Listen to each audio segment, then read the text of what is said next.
میں بڑی معذرت کے ساتھ پروفیسر وارث میر سے حامد میر تک یہ جو آئین ہے اس کا کتنی مرتبہ قتل ہوا اور ہر مرتبہ ہم نے قتل کا الزام اسٹیبلشمنٹ پر ڈال دیا اور ذمہ دار وہ سیاستدان رہے جو ہمیشہ پوتر رہے.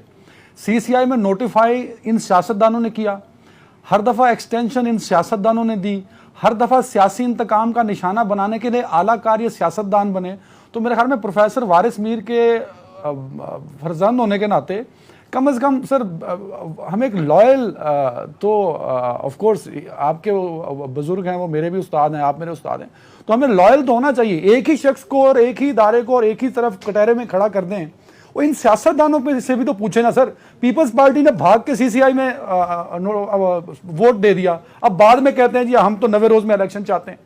انہی سیاستدانوں نے جو اب کہہ رہے ہیں کہ آئین پامال ہو جائے گا, 90 روز میں الیکشن نہیں ہوتے, تو حامد میر کیوں نہیں ان کو کٹہرے میں کھڑا کرتا؟ ان سیاستدانوں کو جنہوں نے قانون بنایا ایکسٹینشن کو, ان کو کیوں نہیں کھڑا کرتا؟ جنہوں نے بھاگ بھاگ کے ووٹ دیے.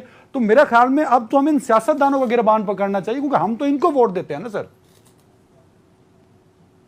تو یہ تو اب آپ نے اپنی ایک تقریر جھاڑ دی نا, آپ نے اپنا موقف بیان کر دیا.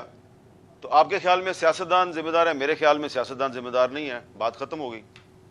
نہیں تو سی سی آئی میں کس نے ووٹ دیا؟ میر صاحب چڑھائی کیا آپ نے میرے پہ. نہیں کی, بس سیاستدانوں نے ہی سی سی آئی میں مردم شماری کو نوٹیفائی کیا, جس کی وجہ سے الیکشن ڈیلے ہو رہا ہے. اور بھائی سی سی آئی میں ایک منٹ رک جائیں, وہ سی سی آئی میں جو پنجاب اور خیبر پختونخوا کے 2 نگران وزراء اعلیٰ بیٹھے ہوئے تھے, نمائندے ہیں, وہ سیاستدانوں کے نمائندے ہیں. اور جو پیپلز پارٹی ہے اس کو تو میں ڈیفینڈ نہیں کر رہا, لیکن مجھے یہ بتائیں کہ آپ کہہ رہے ہیں جی سیاستدان ایسے ہیں سیاستدان ویسے ہیں. ہاں ٹھیک ہے, میں تو سیاستدانوں کو بھی بھگتا ہے اور میں نے ڈکٹیٹروں کو بھی بھگتا ہے. تو ایک سیاستدان ذوالفقار علی بھٹو تھا, اس کو پھانسی لگا دی. ایک سیاستدان تھی بے نظیر بھٹو, اس کو پنڈی میں قتل کر دیا گیا. ٹھیک ہے. ایک سیاستدان نواز شریف تھا, اس کو 3 دفعہ ٹینیور پورا نہیں کرنے دیا گیا, 3 دفعہ اس کو حکومت سے نکالا گیا. بے نظیر بھٹو کو 2 دفعہ نکالا گیا.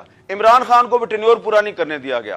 تو سیاستدان جو ہیں وہ بھگتتے بھی ہیں. شہباز شریف 2 دفعہ جیل جاتا ہے, اب اور بھی شاہ محمود قریشی بھی جیل چلا گیا. مجھے بتائیں یہ سارے جیل جاتے ہیں, پھانسیاں لگتے ہیں, قیدیں کاٹتے ہیں, جو لوگ اس ملک کا آئین توڑتے ہیں, جنرل ضیاء الحق جیسے, جنرل ایوب خان جیسے, جنرل پرویز مشرف جیسے, ٹھیک ہے, تو ان کو کبھی کوئی سزا ملتی ہے؟ کبھی نہیں نہ ملتی. تو اس لیے عدنان حیدر صاحب, سیاستدانوں کو برا کہہ کے تو اسٹیبلشمنٹ کو ڈیفینڈ کرنا یہ آپ کر سکتے ہیں, میں نہیں کر سکتا.